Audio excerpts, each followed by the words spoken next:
Good morning, good afternoon, good evening to East Central Missouri and the world, and welcome to the James Strong Show podcast number 344. Thank you for joining us. Thank you for making us a part of your day. I appreciate it. This podcast was recorded on the morning, actually the afternoon of Sunday, December the 31st, 2023, the last day of the year, the last podcast of the year. In fact, this is an interesting day. It's 12/31/23. So that's 123/123. And apparently Las Vegas has gone crazy on this day because there'll never be another 123/123. And because the numbers people are funny, there's all kinds of stuff going on in Las Vegas based on those numbers. It's an interesting day. I don't know if it's any big deal, but some people do think it's a big deal. Topic of today's podcast. This isn't going to be a year-end podcast per se, but it's just going to be of all the things going on in the world. Of course, the number one thing that most people are normally concerned with is the economy because it affects absolutely everybody. There's all kinds of other things that people are interested in and affects people's lives, but nothing really in the Western world affects more people in more ways than the economy. Because if you think about it, if we have significant income to live lives the way we want, then for all intents and purposes, everything else just happens. Now, you could get hit by a truck and die, okay, but that could happen whether you're broke or a billionaire. That really doesn't matter. So good things happen to bad people and bad things happen to good people. I'm not talking about that. I'm talking about if you plan your life and if you move forward, the best way to get what you want is to be in the black, to earn more than you spend, to have enough to do what you want and a little bit left over to sock away for a rainy day, for retirement, for whatever.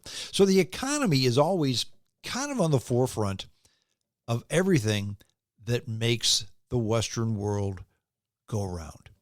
I'm often reminded by a number of people that the Western world is a minority of the people in the world. That's true, but the Western world makes the world go round. The Western world, as of today anyway, runs the world. Now, there are those that say, well, golly, we shouldn't be doing this. Okay, look at history. And I don't just mean the last 2,000 years. How about the last 4,000 years, the last 5,000 years? It's as long as man or something close to man has been walking the earth, somebody's going to run the show. The guy with the biggest stick always runs the show. Right now, the Western world runs the show, and the United States runs the Western world. So if you start saying things like, why, we should get our nose out of this, well, we shouldn't be involved, well, we shouldn't fill in the blank, be careful what you wish for, because if we step back, if the U.S. steps away from the West and the West steps away from the rest of the world, somebody else will fill that void. Will it be China? Will it be Russia? Will it be Islamist terrorists? It's going to be one of those three, okay?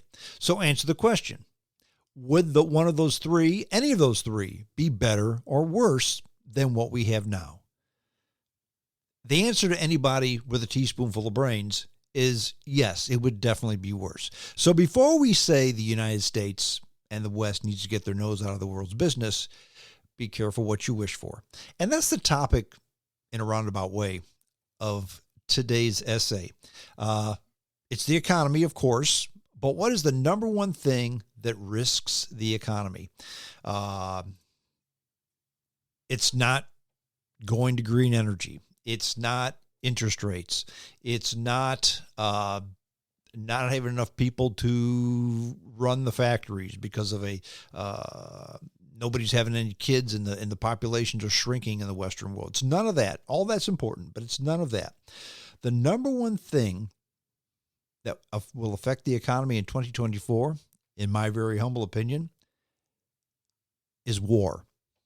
Now you say to yourself, okay, Strong, we've always got war. We've always had war. We'll always have war. And by the way, that's true.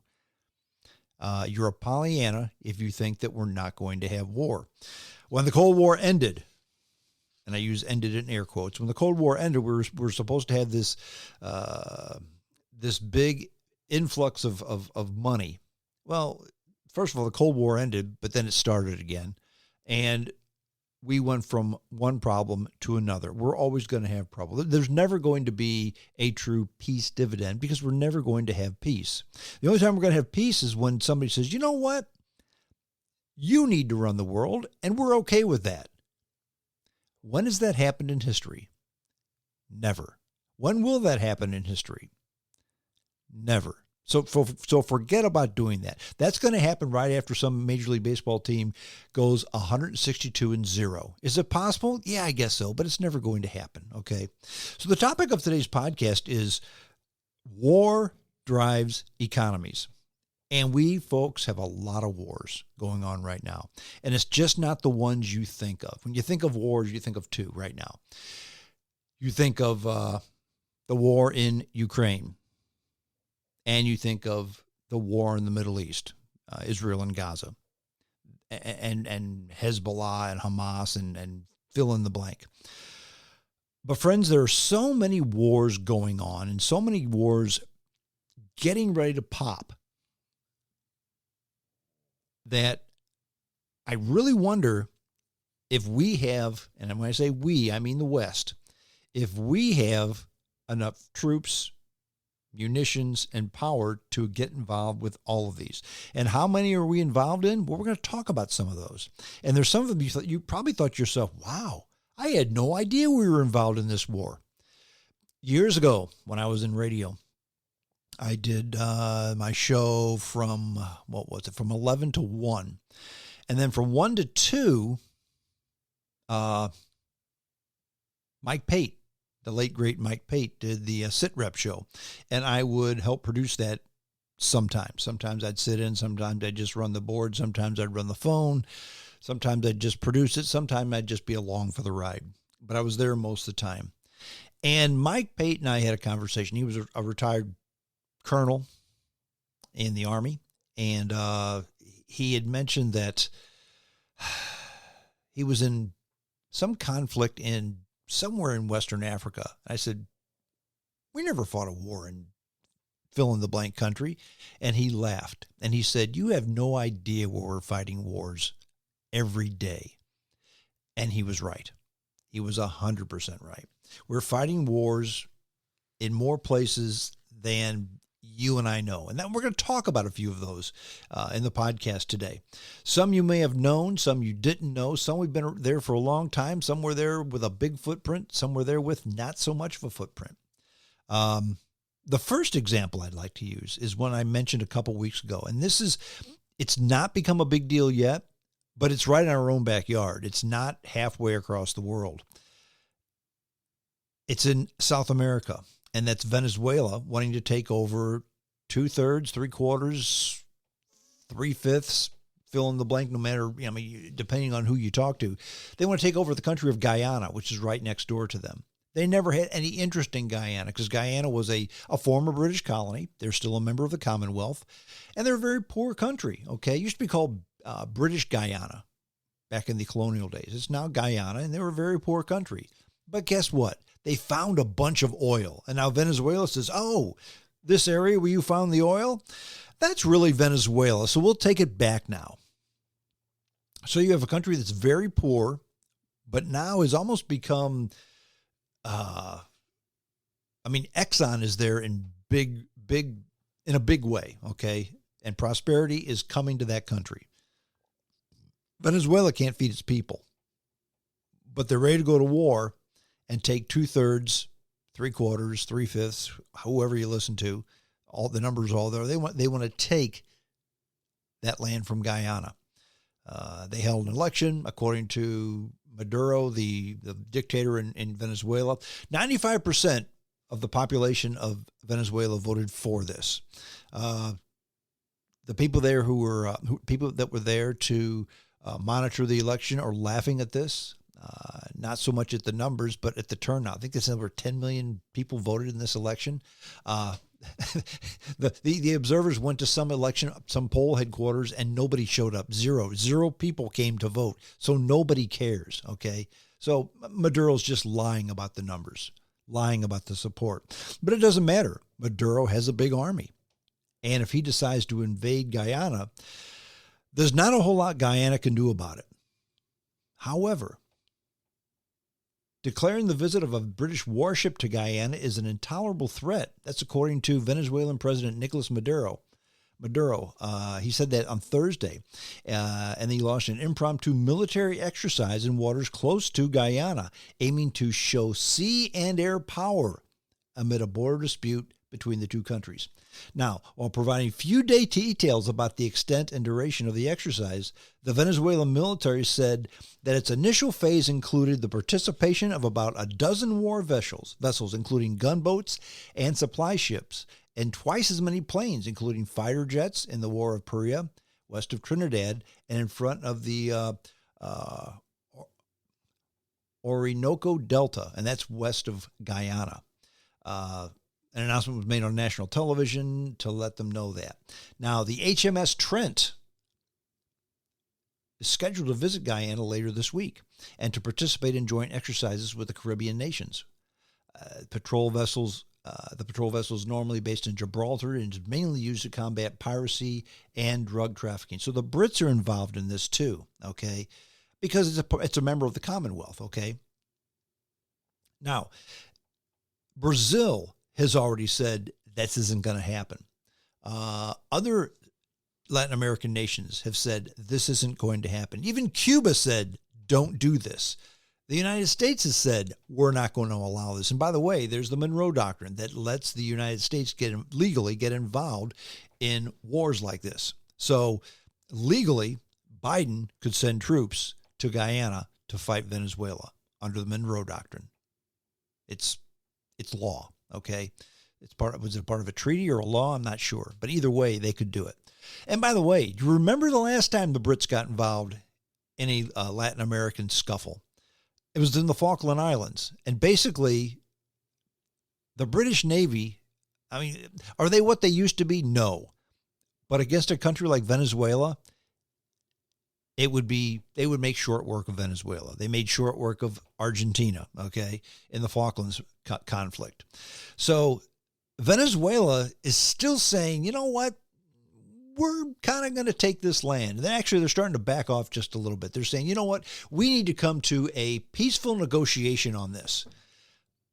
But think about what they're saying. We want anywhere from 3/4 to 3/5 of your land. So let's negotiate.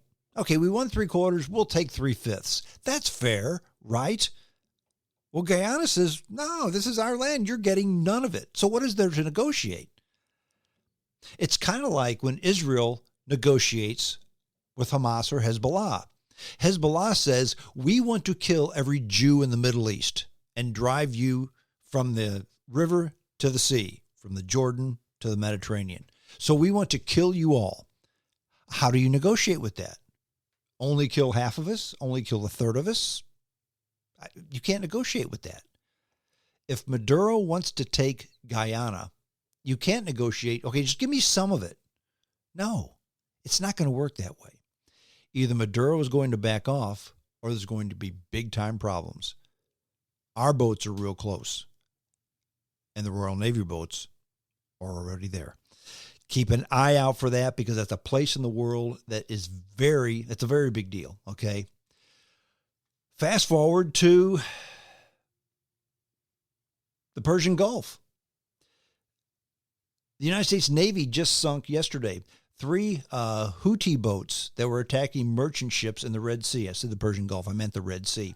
There was a merchant ship, a Maersk container ship called the Hangzhou, a Singapore-flagged ship. It issued a distress call about 6:30 yesterday morning. U.S. Central Command said the statement yesterday, yesterday our time, today their time. The merchant vessel said 4 boats were attacking it. Small boats originating from Houthi-controlled areas in Yemen fired cruise-served and small arms weapons at the Merzik Angzhou, getting to within 20 meters of the vessel. Helicopters from two U.S. ships, the USS Eisenhower and the USS Gravely, responded, issued verbal calls to the small boats, and what did they do? They shot at the helicopters.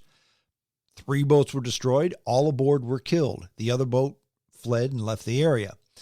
Now, in a statement on Sunday, the Houthis said they lost 10 group members after U.S. forces fired on their vessels, referring to the engagement as dangerous behavior that will have negative repercussions.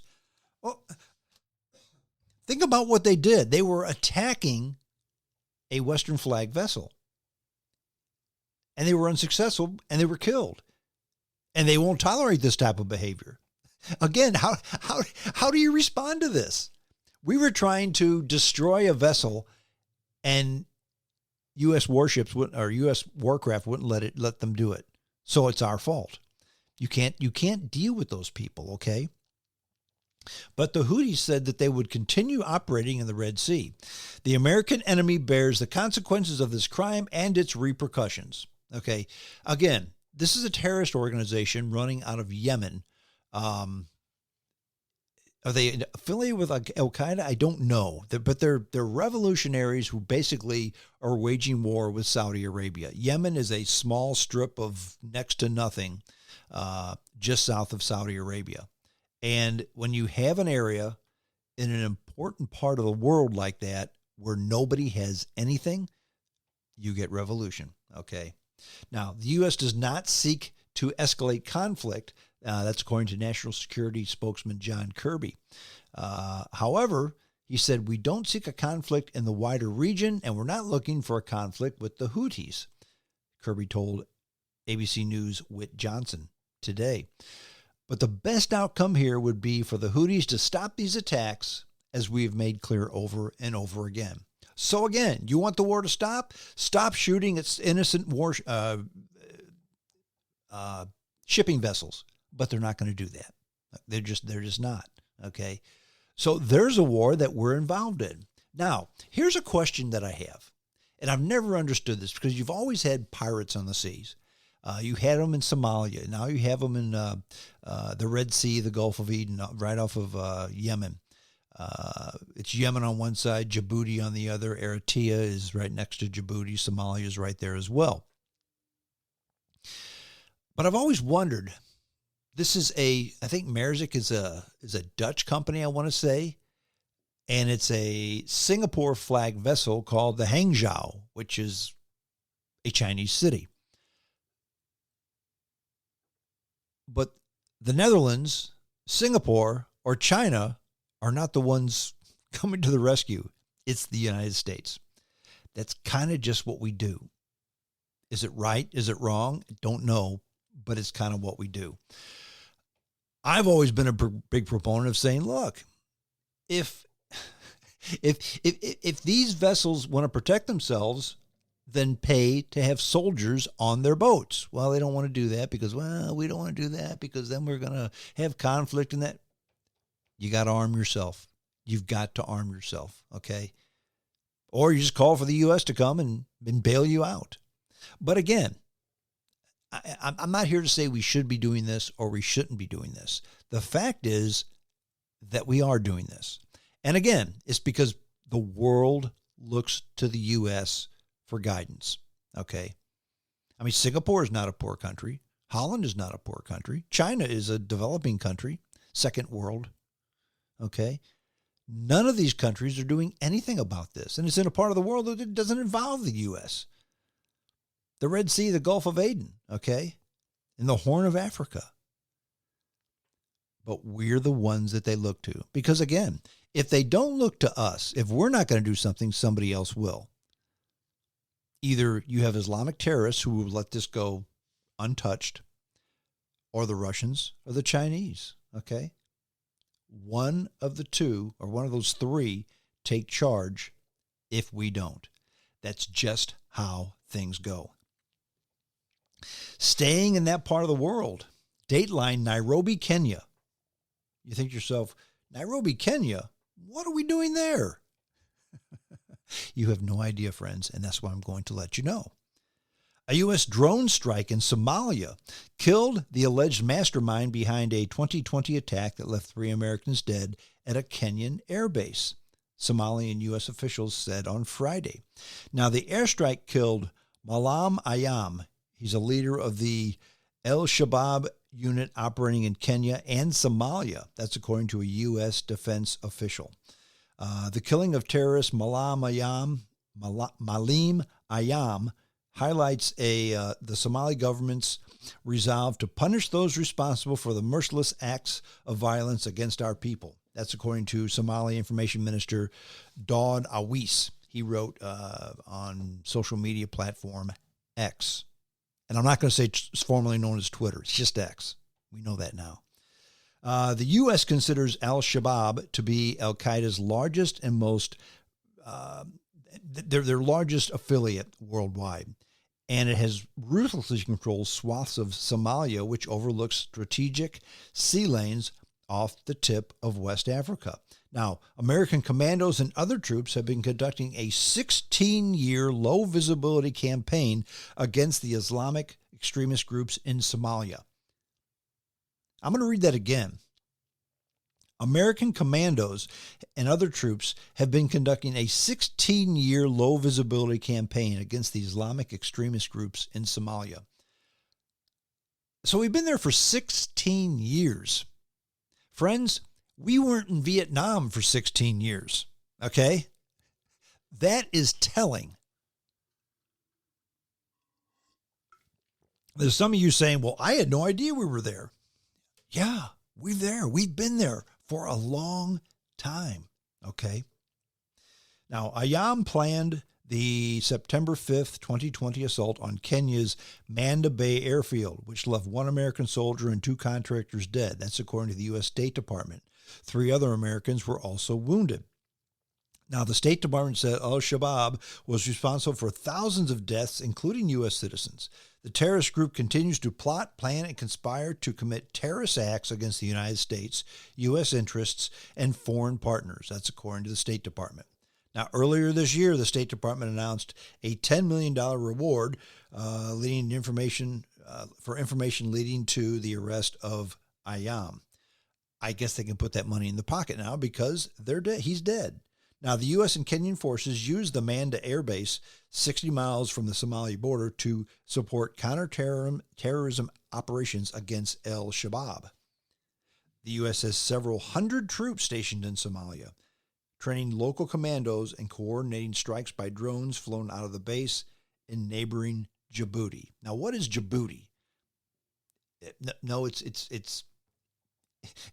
it's not an Instagram model's butt. Djibouti is a country that's in the Horn of Africa. It's east of Ethiopia, north of Somalia, south of Eritrea, and it's west of the Gulf of Aden.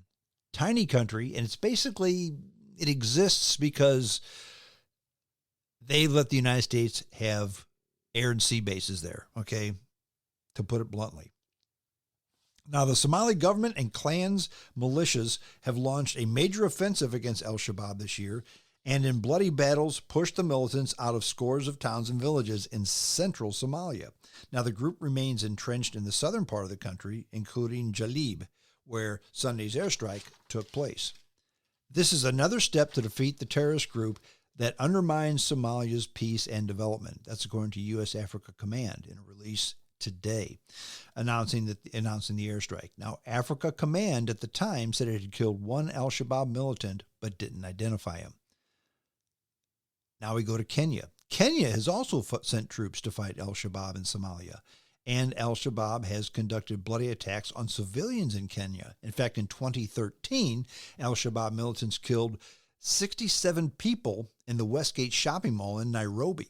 That's 2 years later. They massacred 150 students and others at a university in Kenya's Garissa County that bordered Somalia.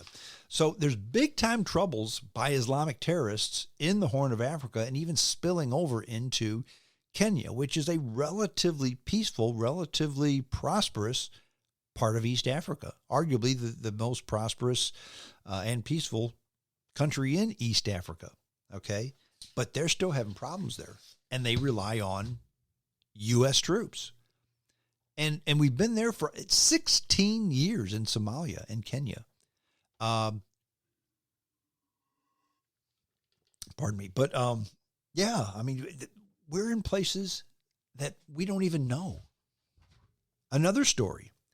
Have you ever heard of a country called Benin? It's also in Africa, Western Africa. And in fact, in Benin, gunmen pulled 18 villagers from their homes during a night raid this spring, shooting some and slitting the throats of the rest.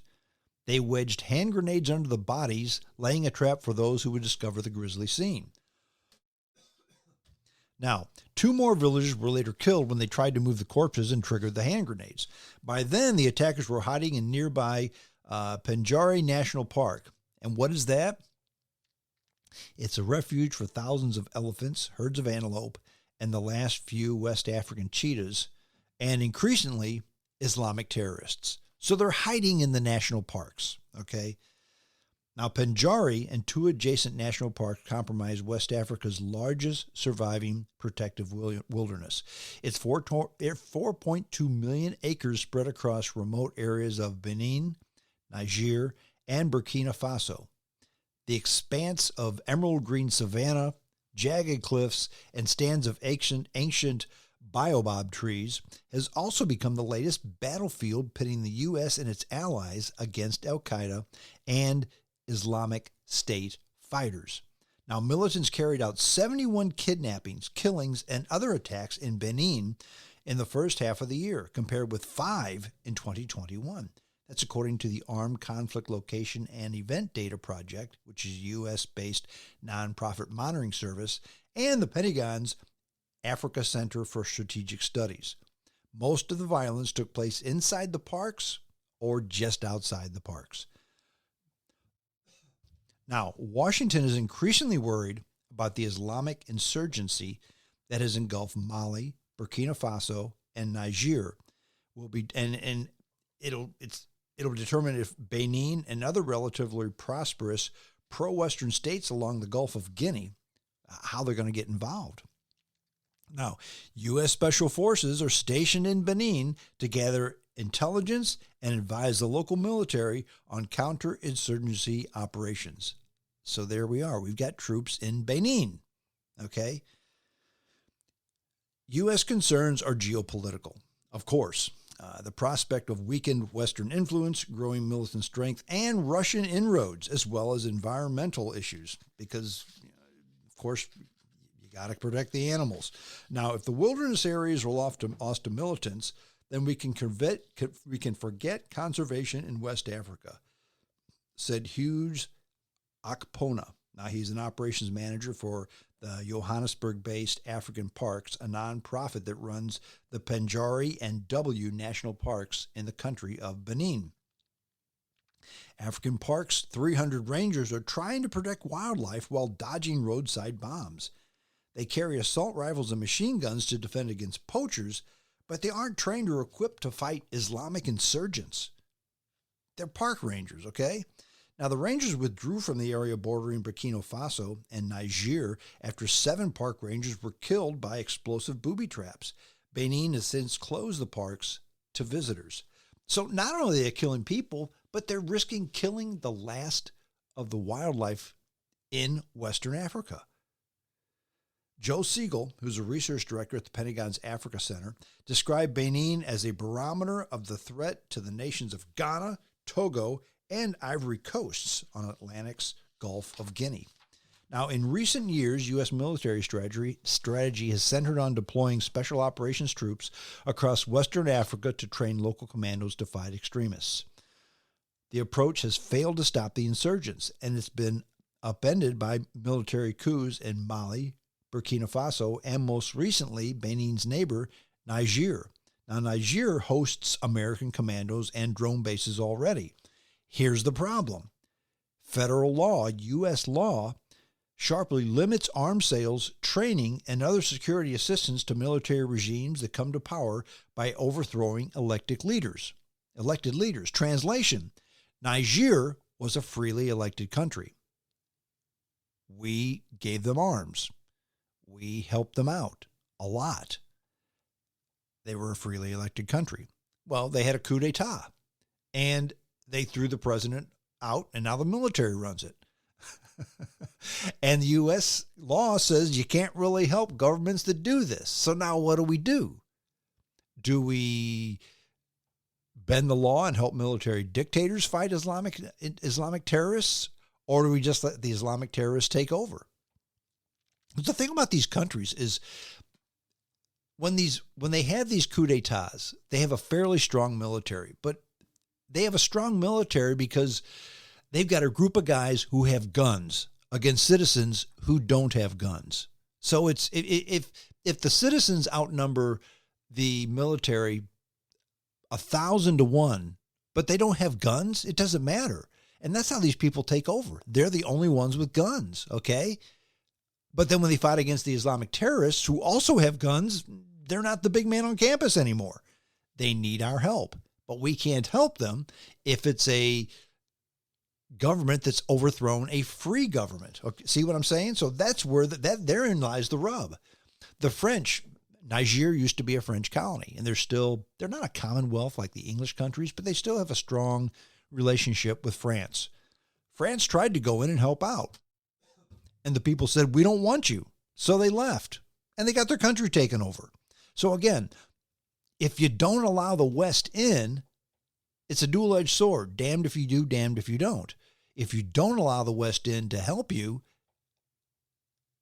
then the bad actors are going to take over. Now, Benin is trying its best to contain the threat. That's according to Brigadier General Usa Issa. Now, he's the commander of Benin's army.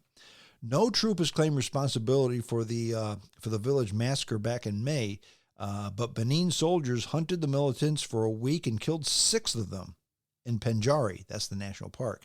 That's according to one of the commanders. He was a colonel in Benin's counterintelligence campaign. Now, that army couldn't determine the men's affiliation. The Pentagon African Center estimated that 80% of the violence in Benin is connected to Al-Qaeda. So I thought Al-Qaeda was done. Apparently not. The soldiers never sleep, said Angelo Culadari. He's an elder in the Kaobago village, and they're in the woods day and night. Okay, and that's the elders and the chiefs. They still have that type of tribal government over there in those Western African countries. In 2019, militants kidnapped 2 French tourists on safari in Penjari and killed their Beninese guide, foreshadowing the threats to come. 2 French commandos died rescuing the tourists who had been smuggled into Burkina Faso. Since then, insurgents have killed 47 civilians and 29 soldiers in Benin, according to the Benin army.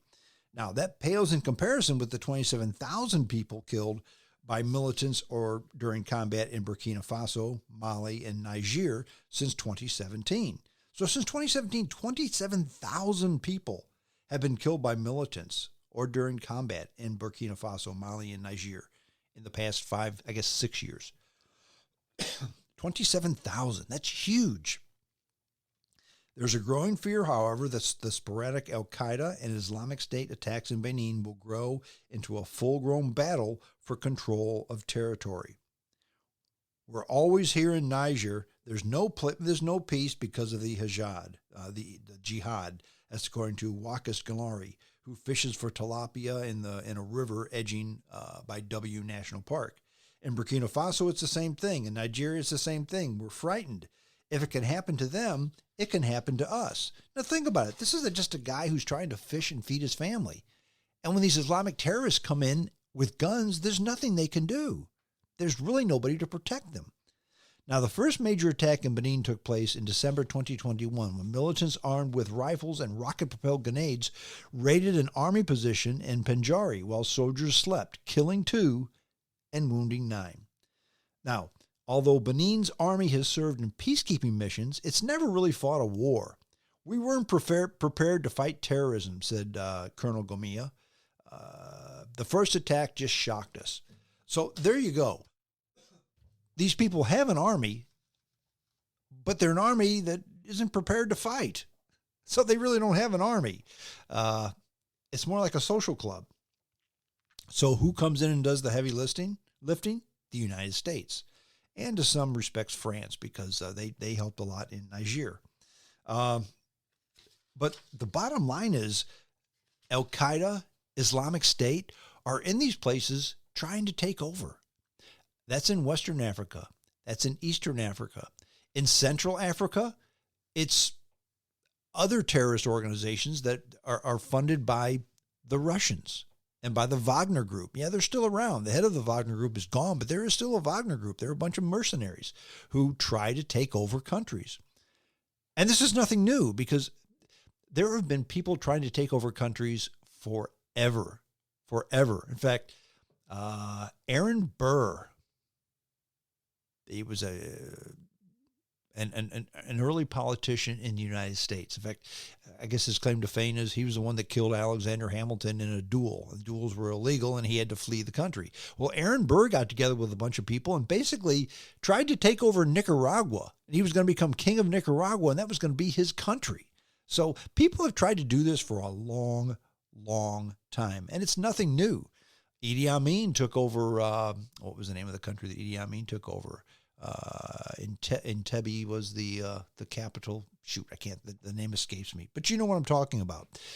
Strong men take over these countries all the time. And it's because the amount of wealth that they obtain by taking over these countries are just, it's insurmountable. Basically, you're the king of the castle and no one can do anything about it.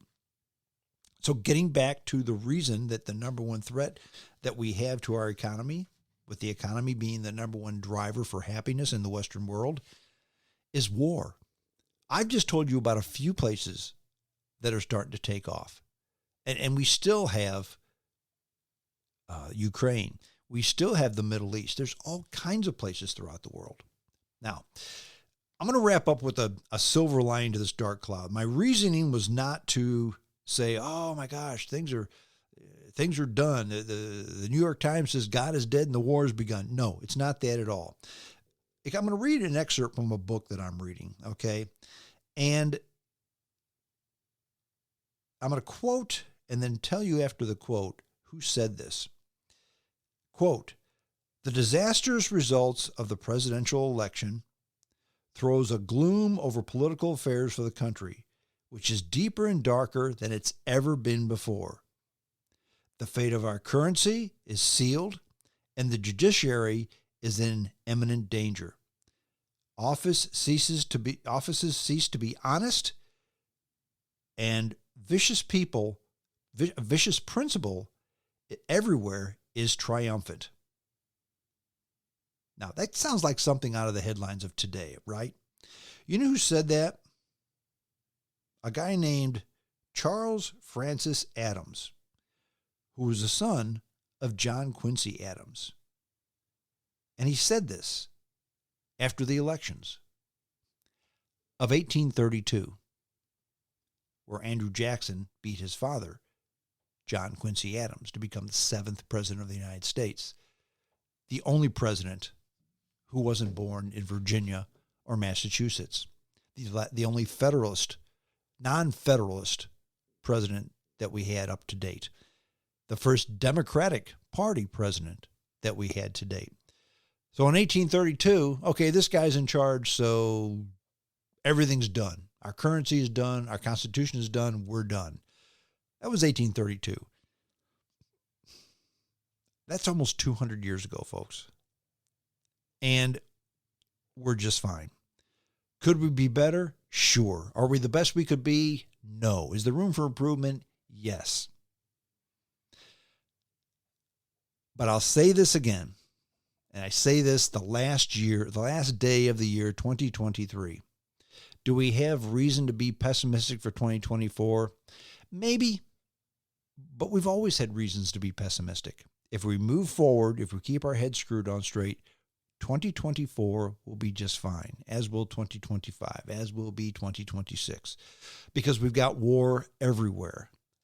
But then we always have, haven't we? The United States is conducting wars in Ethiopia, Somalia, Kenya, Djibouti, Benin, Niger, Burkina Faso, lots of other places, okay? But where is there no war? In the United States of America. And should we keep our nose out of it? Let's say we did. If we pull out of all those countries and we let Maduro take over 3/4 of Guyana, and we let Islamic State run shipshod over troops who say, you know what, we've never fought a war before and we don't know how. You're not even an army, not really. The world would be chaos. Millions, tens of millions, hundreds of millions, arguably billions, because there's 8 billion people in the world nowadays, folks. Billions of people could be killed. If we pull out of Africa, the entire African continent would be one civil war. So again, if not us, then who? That's it. I'm done. The last podcast of the day, of the year, of the month. JamesStrongShow@hotmail.com. Send me your email address. Send me your comments. I'd love to correspond with you. So until next time, this is James Strong saying adios.